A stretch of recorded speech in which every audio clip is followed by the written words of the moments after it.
Hello, ladies and gentlemen. Welcome back to Grizzly Bear Sim's YouTube channel, and welcome back to Elm Creek Farm. This is episode number 27, and we're getting right into the action this morning on a brand new game day. We're in the second phase of September, and getting started with our field preparations for our winter crops, which will be canola and either a wheat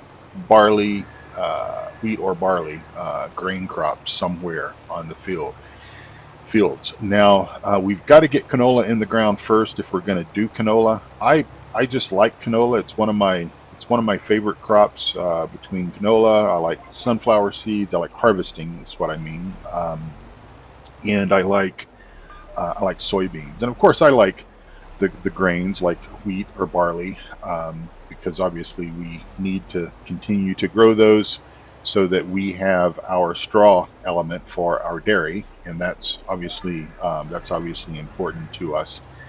Um, we're going to, because at least for this next season, and I know that for one, the game does not penalize us if we don't do crop rotation like it did or like Seasons did in FS19. We're going to go ahead and plant canola back in this field again.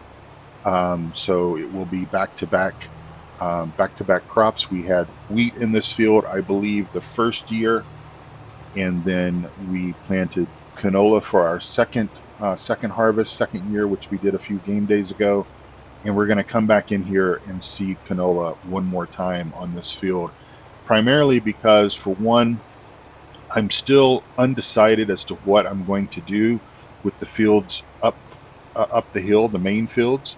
I'm looking at what we're going to do with field number 9, if we're going to make 9, 8, 7, 4, 5, and 6 essentially all one gigantic field, or if we are going to perhaps um, only combine 3 of those fields, so 4, 5, and 6, and then 7 and 8, to create a rather large field. But either way I go right now, what I want to do is if I let me just bring up the map so I can kind of show you what I'm thinking. If we combine 4, 5, and 6, which are already combined, but if we extend that out to 7 and 8, whatever we plan here, I'm probably going to want to run the tractors east and west. And if I have something planted here on field number 9, then that may cause me some problems. But again, I may just go ahead and make this all one big field so that we would have essentially 1, 2, 3, 4, 5 fields here around the main farm, and then do some expansion. We've got this part of the field here that's got soybeans in it, and then I'm thinking about buying field number 31 as our expansion, and then maybe we would continue to look at field 32, as we kind of expand our operations here on our Elm Creek farms. But that's kind of still up in the air. But I'm going to go ahead and, just long story short, I'm just going to go ahead and put canola back down here. The advantage to the canola is with the beehives. That's where the beehives are. They need to be as close to canola as possible so that we get that little bit slight yield bonus from having them placed where we have them placed. So that is just to update you all on that fact. Normally, I would do crop rotation just for the simple fact that I try to be as realistic as possible as far as I understand things. However, I know in watching guys like Millennial Farmer and such, they're kind of planning the same thing. They're planting wheat and soybeans, and I've never necessarily, not to say that they don't do it, but I've necessarily not heard them talking about crop rotation. They're putting corn and soybeans, I believe, into the same fields, kind of each time, just because that's the only thing that they grow there. So, not to say that we're doing it incorrectly or not taking realism seriously. We try to do that as best as we certainly understand it here within the limitations of the game.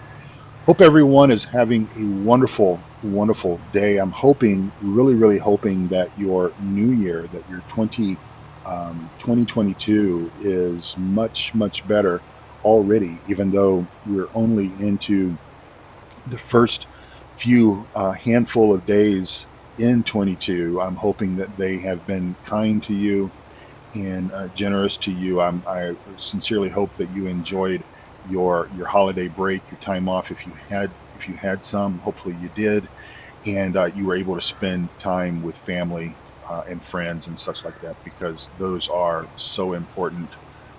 Those are so important in this day and age. I certainly had a wonderful holiday. It is New Year's Eve. Let me just get that little bit there of oilseed radish. It is New Year's Eve in the real world. And my wife and I sort of have a New Year's Eve tradition that really came about by accident, more so. Well, no, it came about out of necessity more than it came out of accident, and I'm or by accident, or certainly by any sort of tradition that either one of us had in our families growing up or whatever. Obviously, Christmas, Thanksgiving, and Christmas traditions for me, anyways. Growing up in the U.S., my wife grew up in Belgium, so she celebrated Christmas, but she didn't celebrate Thanksgiving, um, and or at least not the same way we certainly do. And we had family traditions that I was raised that I sort of brought to my family, meaning my wife and I, and we enjoy having turkey and dressing and deviled eggs and all of that good stuff for Thanksgiving and also for Christmas as well. Well, a number of years ago, this was probably, I don't know, at least 10 years ago now, maybe 12, something like that. We were home for Christmas. We had went to visit my family for Thanksgiving, but we were at home for Christmas this particular year, and had gone to the grocery store and got all the fixings and everything that we would need for our Christmas dinner. And we were just going to duplicate everything for New Year's as well. We were going to have do a turkey, going to do dressing, deviled eggs, just that kind of spread. And Christmas, celebrated Christmas, Christmas Eve, Christmas Day. Everything was fine. We felt great, healthy. Sometime between Christmas Day and New Year's Eve, my wife got sick, got the flu. So she was down for a couple of days during that time period. And lo and behold, on New Year's Eve of that year, I wake up in the morning and I'm sick. I feel like I had been run over by this Fendt tractor twice, even. And I tell you what, I'm gonna stop right here. We're gonna run over here because I think that we can keep up, and we're gonna start our courseplay hard worker. We're gonna have Bo. Bo is going to spread slurry for us this morning on this field, and what we're hoping for, anyways, we're going to see if this will work, is if we can get our 100% bonus by doing oilseed radish should give us 50%, and then slurry obviously should give us another 50%. So hopefully that is going to be the case. We're going to hire our hired worker, and they are going to get started doing what they do, and hopefully the width is set correctly, and it looks like it is. So we are going to set them off and see where we are. 100% fertilization. All right, so we are good to go there. We've got a bunch of slurry. We've got 100,000 liters of slurry. So I don't know just how far that will go in terms of everything that we need to all the fields that we have here. But obviously, we're not going to do everything in the fall. We're only going to probably plant two crops in the fall, that being canola that we're going to put here in this field, and then obviously wheat or barley somewhere. So New Year's Eve, I wake up. I'm literally sick as a dog, as the saying goes. I feel really, really bad. My wife is feeling slightly better, but because I'm feeling so bad, she realizes that trying to cook the turkey, do the deviled eggs, the roasted potatoes, all those kind of things that we had planned. She was just not going to have the energy to do it because she was only a day or two, you know, feeling a little bit better, maybe, 50, 60% better than what she had been. So she says to me, she says, well, she says, she would do it if I really wanted, but because I wasn't going to be able to help, or at least not be able to help for very long periods of time, she says, how about we order a curry tonight? And of course, I am always up for a curry. And I sort of thought, well, that will also help. I've always sort of been in the mind frame that when you have like a sore throat or you're congested, whatever, eating hot, spicy food kind of always helps to clear that out. So even when I was growing up as a kid and a young adult, I would often go and enjoy the hottest Mexican food, eat the hottest salsa that I could find, and try to burn the cold out that way. So I'm like, that's fantastic. Let's do that. And so we called it in. I went and picked it up. I felt well enough to drive to the curry place and pick it up, and brought it home. And we absolutely realized at that particular point in time that for New Year's Eve going forward from that particular point in time, that we would always do a curry. And so that is what we've got planned for tonight. Again, I'm recording this episode on New Year's Eve, very, very last day of 2021. And we'll have our curry tonight, and it will just be amazing.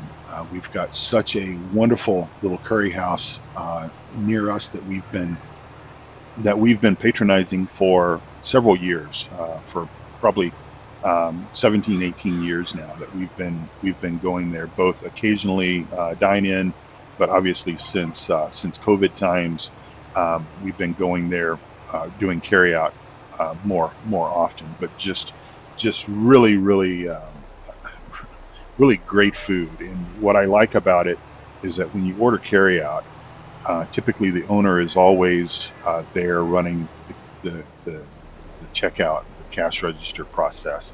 And I don't know when this guy ever rests, because I've gone in on Friday nights, Saturday nights. I've gone in during the day. They have a lunchtime buffet that I used to go to when I was working, and he was always there. So I don't know what days he has off, but in any event, he always checks your food. Everything will be in a sack when I get there. He takes it out. He takes the pots out of the sack. He inspects it, cross-references it with the ticket that I've, called the order in, to make sure that everything is spot on, accurate. And I just you don't get that kind of service typically in other places. You're sort of left to your own devices as far as checking to see if you're going to get cheated in the drive-through. All right, well, ladies and gentlemen, we are going to just continue to sort of rinse and repeat here until we get this field cultivated under, get this oilseed radish under.